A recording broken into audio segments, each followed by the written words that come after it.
No. Okay, supposedly on each if you didn't know, the C5, C6, and C7s all have stock lowering bolts.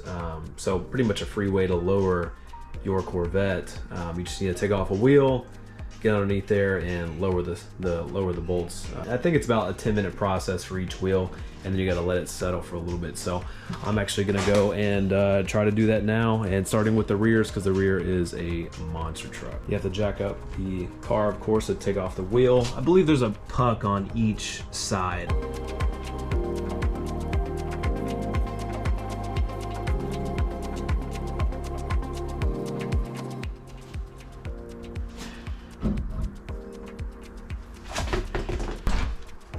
Okay, that's one.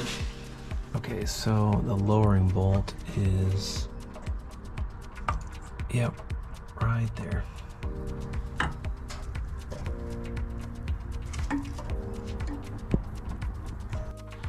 To adjust it, you'll just need a 10mm wrench, and it's usually good to spray some PB Blaster or WD-40 on it, let it sit for a little bit. Yeah, but there it is right there. So sometimes people cut these rubber pucks off at the bottom of it. It's hard to see though. Yeah, they cut the rubber pucks off right there just to help it get a little bit lower.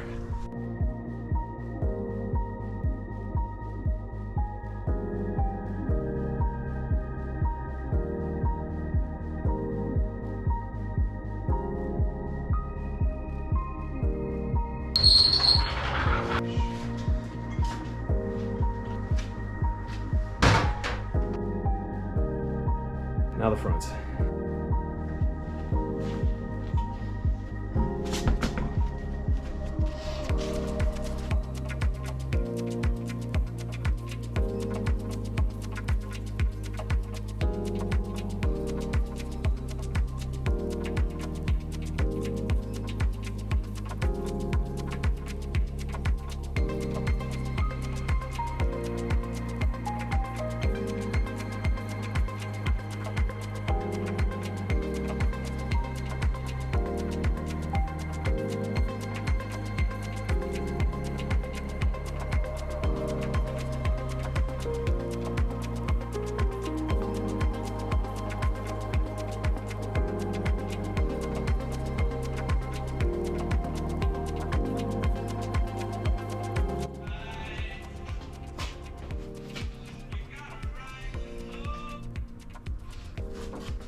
All right, other side.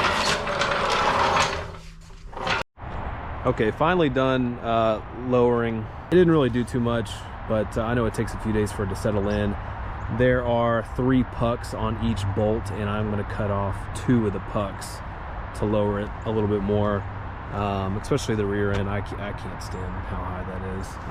And then, so this should go down another inch in the front, and then some guy, I saw his video, he cut off the pucks, and you could put 4 fingers in before the cutting off the pucks, and then it was only 2 fingers in after cutting the pucks off. So definitely looked a whole lot better. But yeah, subscribe. Thanks for watching. I'm wrapping the car here soon, got some other stuff coming in for it, so thanks for watching.